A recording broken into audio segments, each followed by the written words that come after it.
Good afternoon. Today I'm going to be reviewing the Tudor Black Bay GMT. This watch is available from Chronex.com for €4,450. You can purchase the watch from Chronex.com online, or alternatively in person at their boutiques. All their watches are Chronex certified original by their in-house watchmakers, and all their watches are covered by the Chronex 24-month warranty. So firstly, let's look at the box that the watch comes in, and then I'll talk you through the other items one gets with a piece. So the Tudor Black Bay GMT comes in a black cardboard outer box, as you can see. One removes the lid, pulls down the flap, and there's a foam protective panel inside which protects the watch in shipping. I'll show you the watch box. So this is the watch box itself. As you can see, aesthetically pleasing. It has the Tudor Shield brand emblem on the top of the hinged lid. The interior is nicely executed, finished to high standard, fully upholstered with velour fabric, and it's just a very well executed watch box. The watch sits on a padded pillow cushion, as one would expect, so very similar style to Rolex watch boxes, and I like the presentation of Tudor watch boxes. So with regards to the other items, this is the owner's instruction manual. One also gets this guarantee booklet, and lastly one also gets a plastic guarantee card. Now on the reverse I've blacked out the serial number for security, but you can see the full reference number of the Black Bay GMT. This is a brand new unworn 2021 piece, and as you can see the date of purchase was the 23rd of January 2021. So with regards to the specifications of the piece, this is the Tudor Black Bay GMT, 41mm case diameter. It has a 50mm lug-to-lug measurement, a thickness of 14.7mm, and the lug width is 22mm. The rivet link bracelet tapers from 22mm at the lugs down to the flip lock clasp, and as you can see the flip lock clasp is signed with Tudor to a high standard. As always, I'm going to be critical of the clasp only having 3 micro adjustment holes. I'd prefer to see Tudor use a longer clasp with 4 micro adjustment holes. Now the thing to note is, recently Tudor has introduced a new clasp called the T-Fit clasp on their bronze Black Bay version, and that is similar to the Rolex glide lock mechanism, and I would like to see Tudor introduce the T-Fit clasp to other models including this GMT and all the models of Black Bay, because the T-Fit really is superior to having 3 micro adjustment holes. It gives more adjustment like the glide lock and more on the fly adjustment, which is very good. So I'll show you the interior, because there's one feature of Tudor Black Bay clasps that I really like, and I've discussed this in my Black Bay 58 and also my Black Bay review. They use 4 ceramic ball bearings. Now on Rolex glide lock clasps, for example, they use oyster steel ball bearings. I like the use of ceramic, and I also like the use of 4 rather than just 2. As you can see, there are 2 pairs of ceramic ball bearings. So ceramic is harder wearing than stainless steel, and therefore in 5, 10, 15, 20 years the ceramic ball bearings aren't going to wear down as per oyster steel ball bearings, for example. So I regard the use of ceramic as innovative as a ball bearing material, but also the 4 ceramic ball bearings give a nice positive click, which is very reassuring, and there's also a nice secondary positive click to the flip lock.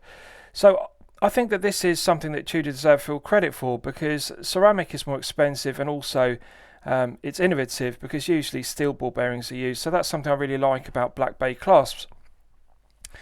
So Pepsi bezel. Now I like the colour tone because it uses the same midnight blue for the top portion and the same burgundy tone as the Black Bay models. So that's a nice feature, and it adds to the identity of this being part of the Black Bay series. It's a bi-directional GMT bezel, so unlike a dive bezel which has 120 clicks and is unidirectional, this bezel is 48 click and bi-directional. So let's test the bezel action. Heavy clicks, they're nice loud audible clicks, but it does take some getting used to, because if you're familiar with a 120 click unidirectional bezel, the clicks do feel heavier. There's heavier indexing, the ratcheting mechanism is heavier. Personally I like it, it's got a good solid feel to it. No lateral side-to-side play whatsoever. It's a good tight bezel action, good firm resistance to it, so it's not accidentally going to be knocked out of position. So I like the execution of it. So the 48 click bi-directional bezel, is very practical because when setting the bezel to the GMT hour hand, it's easier to be able to rotate it both clockwise and anti-clockwise to quickly align the hour mark to the GMT hand, so it does serve a good purpose. Often on lower cost GMT complication pieces, they only have a unidirectional bezel, and the brands often use the dive bezels used on other models because it saves production costs to just have one bezel, 120 click unidirectional bezel. So credit to Tudor because they have used a correct 48 click GMT bezel, which is better. I prefer the use of a bi-directional bezel on a GMT piece. So it has the classic Black Bay style dial layout with the snowflake hands, and I really like the execution of it. Day complication at 3 o'clock, white dates wheel with black Arabic numerals, clearly legible. I like the use of a double dome sapphire crystal. It's got a nice lip which projects above the top edge of the aluminium bezel insert, as you can see. Very aesthetically pleasing. Because it's double dome rather than single domes, it reduces the distortion effect and the magnification effect one gets with a single dome sapphire crystal with a flat underside. It's got clear AR coating on the underside, and that does a good job of reducing the glare and the highly reflective nature of the silver snowflake hands and the silver applied indices.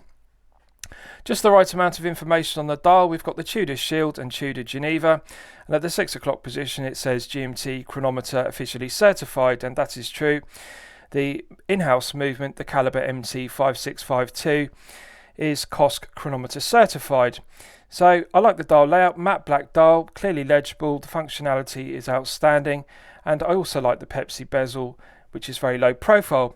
So as you can see, it's got a coin edge finish, very low profile, which gives it a vintage aesthetic. With regards to the bracelet, I like the use of female pivoted end links, and this is something that Tudor do very well on the Black Bay. I love the pivoting of the female end links. As you can see, they pull the end link of the bracelet snug to the wrist, and they also pull the head of the piece down close to the wrist.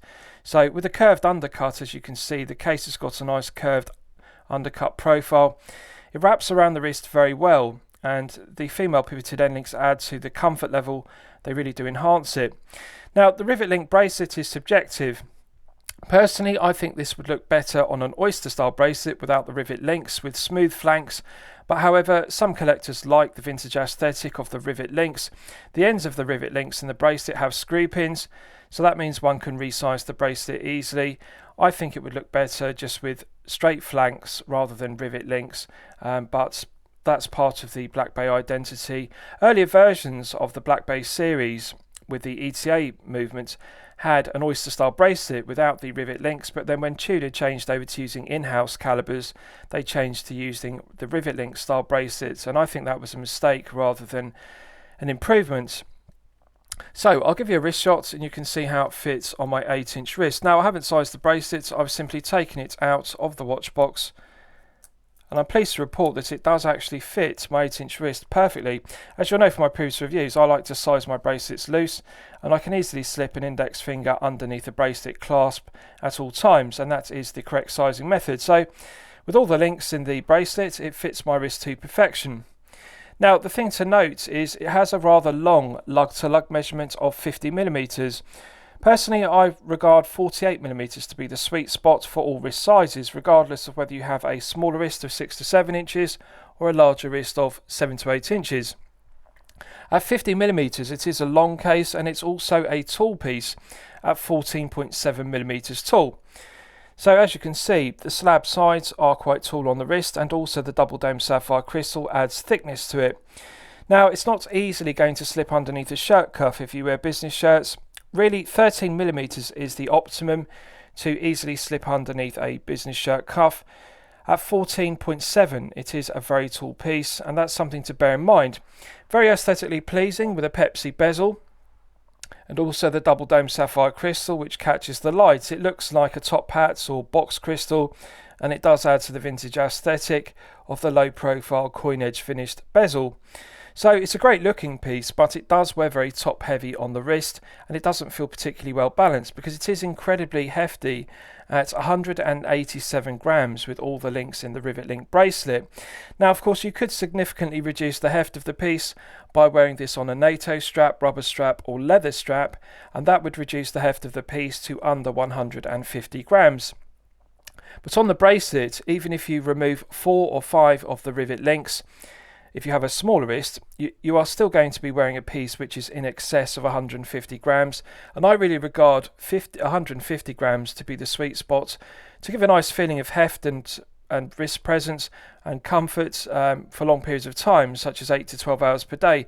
At 187 grams, it is a very heavy piece, and it does feel top heavy due to being tall at 14.7 with a long 50mm lug to lug measurement. Now, Tudor have made the correct decision because they have put this on a 20mm bracelet rather than, 22mm bracelet rather than 20. If they had put it on a 20mm as per the Black Bay 58, the bracelet would have looked and felt undersized, but by putting it on a wider 22mm bracelet, it better balances the top heavy piece with its tall slab sides, as you can see.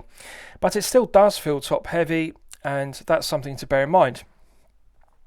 Right, so let's do a loom test and we'll see how the loom performs when it's charged up to its absolute maximum.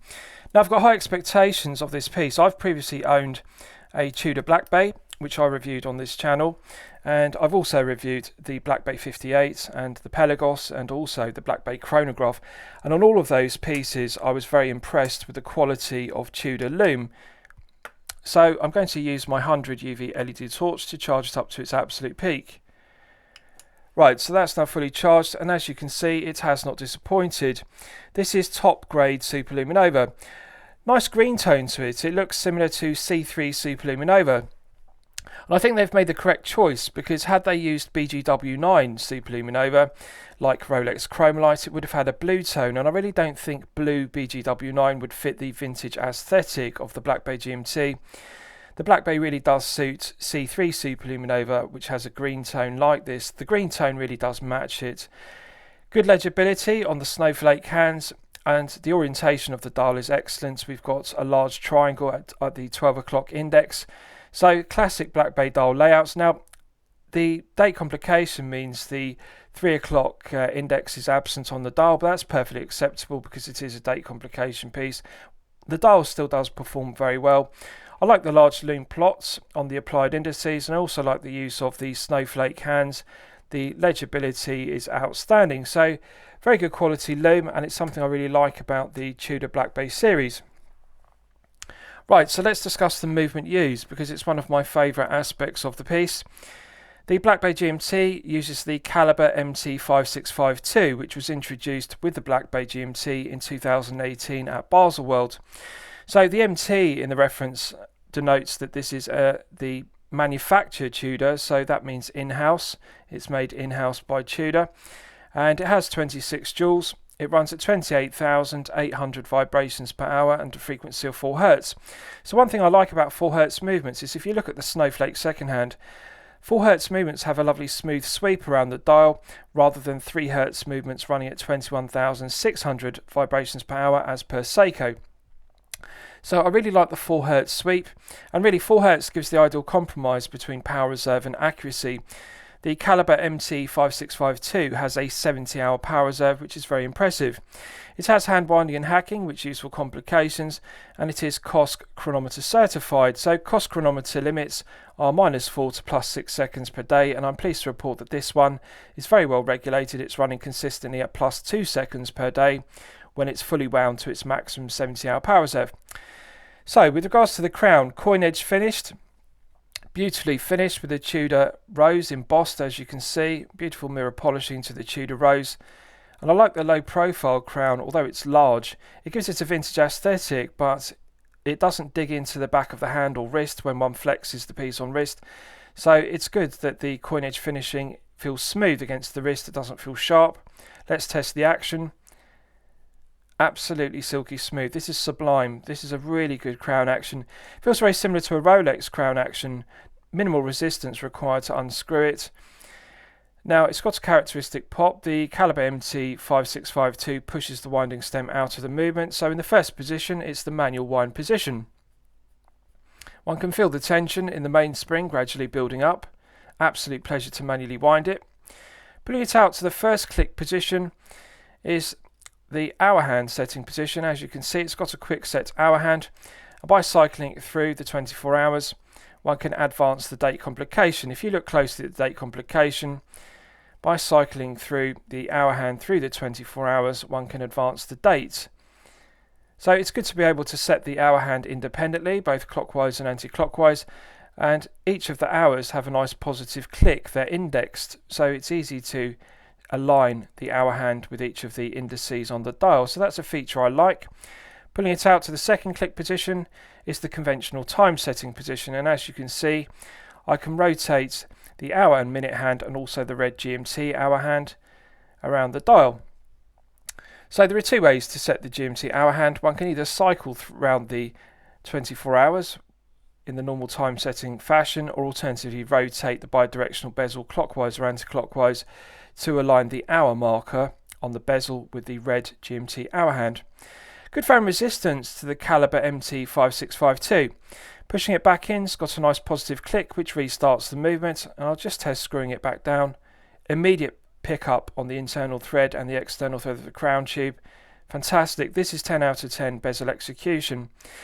Now, with regards to the reliability of the caliber MT5652, it was released in 2018. Now, early versions of the caliber MT5652, they did have reliability issues. The date complication sometimes had problems with the date wheel sticking, and one theory was that the caliber MT5652 was being over lubricated and there was actually too much lubricants in the movement, and that was causing the date complications to stick sometimes intermittently, which was very frustrating. But fortunately, due to the cover of the international warranty, the pieces were returned to Tudor and then they were replaced. Now, this is a brand new 2021 piece, and I'm pleased to report that this has since been resolved. In 2021, there are no reliability issues reported whatsoever with the caliber MT5652. They aren't over lubricated and they don't suffer with the same sticking date wheel complication problem that early 2018 movements did suffer with. So I'm pleased that Tudor have addressed this. The reliability of the MT5652 is now excellent. So it's a very good movement, 70-hour power reserve, cost chronometer certified, and really it's excellent to have a GMT complication movement, very useful. Date complication is also very good, so I like it. I think it's a reliable, well-proven GMT movement. I would have said that the 2018, I had concerns about the reliability because of the aforementioned date complication issue, but in 2021, at this stage, 3 years later, it is now well proven and there are no problems. So, lastly, I'll summarise the piece. What do I think of it overall? Well, when I'm considering reviewing a watch on my channel, the watch should meet 2 criteria. It should be both excellent quality and excellent value at the respective price points. Now, to fully evaluate the value and the quality of this piece, one has to closely look at the finishing. The quality of the finishing to the head of the piece, the bezel, the flanks of the case, the tops of the lugs, and also the bracelet, including the screw-down stainless steel case back, are all outstanding. They are 10 out of 10 finishing. Really, it's Rolex quality level finishing at a lower price point. So on that basis, one can say yes, it is excellent quality and it is excellent value, because one is getting Rolex quality, build quality, quality control, materials and finishing at a lower price point than Rolex. So I'm going to declare it excellent quality and excellent value, and therefore I'm going to highly recommend it to you for your consideration. I hope you've liked my review of the Tudor Black Bay GMT. Please feel free to post your own comments below the video. Thank you very much.